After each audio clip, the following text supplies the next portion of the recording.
I'm Howard Jackson, and this morning I'm talking to Chris Ashton from Wigan and Leigh. Hi Chris. Hi Howard. Okay, so a little bit later on we'll be talking about the Assembly, because I understand you're going to be a member of the Assembly. But just tell me a little bit about WAVE and what you do on a day-to-day basis. WAVE provides services for victims of domestic abuse. We provide programmes that will build confidence, that help people get into volunteering, into education programmes, whatever that victim wants. We build the package around the victim. Each victim's different, so each service that each victim receives is different. And do you support men and women? We support men and women, and we also support children who live in homes that are blighted with domestic abuse. Okay, and a typical day in your life, what's that like?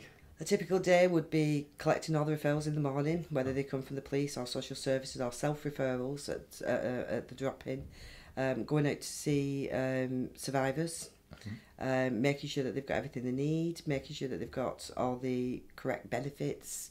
If they need to move house, then we'll sort that with them. Make sure they've got furnishings, they've got everything that they need to start a life without abuse. And do you see some people time after time? We do get some repeat referrals, and we do tend to put a lot of work into making sure that they understand the impact of domestic abuse on children if there are children in the family. And how many people would you support in a year? We support, through the programmes, roughly about 60 victims a year. We also have a 24-hour helpline, which takes about 360 calls a year. So can you give us some concrete examples of the sort of work that you do when you support people? We do. If somebody had an incident of domestic abuse and they were harmed by their partner, then they would come to us. We would support them in whatever they wanted to do. That could be staying with that partner. It could be moving out of that house and into a new house so that they can start to build a new life.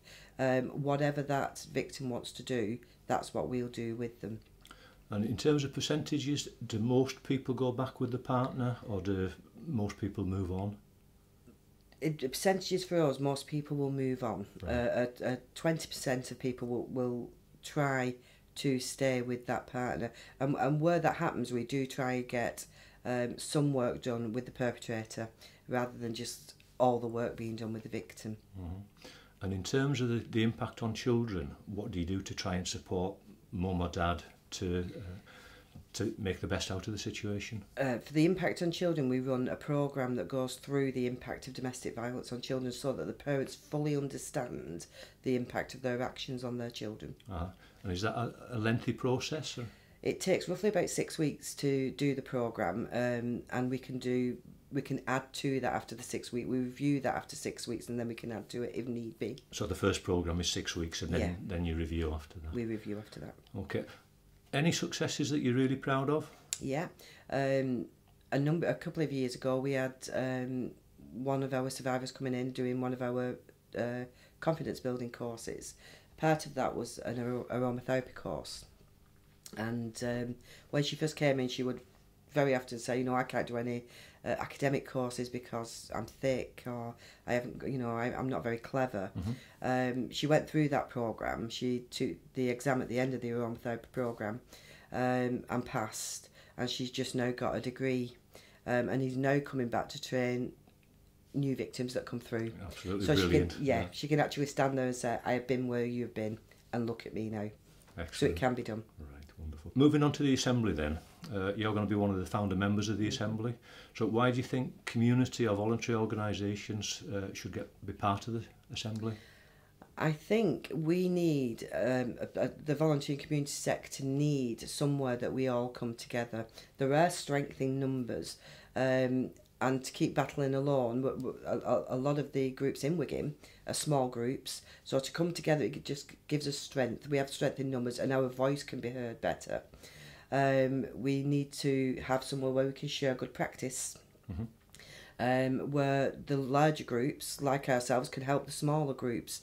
Something that we do ad hoc at the moment, but it just needs to be firmed up. Right. And in these very sort of taxing times, taxing's the wrong word, but difficult times financially, Do you think there'll be real benefits by you, if in effect, taking some of the groups under your wing? And Yeah, and also finding partnerships. uh-huh. Building partnerships with other groups. Money is scarce at the moment, and we have to work together if we want to survive. Mhm. So it's about sharing resources possibly, and working together to win external resources. Yeah. Okay. And in terms of your own experience, what do you think you've got to offer other groups? We can offer fundraising skills. We tend not to go for the smaller pots of funding anymore, as we would have done 10, 15 years ago.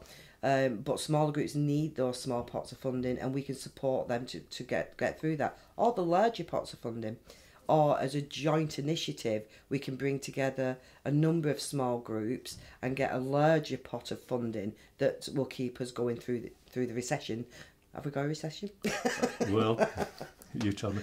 So what about training? Do you think there's a training need in the Wigan and Leigh area for voluntary and community organisations? There is some training need. I think sometimes we can be overtrained. Right. And then when do you reach capacity for that? Yeah. I'm not too sure.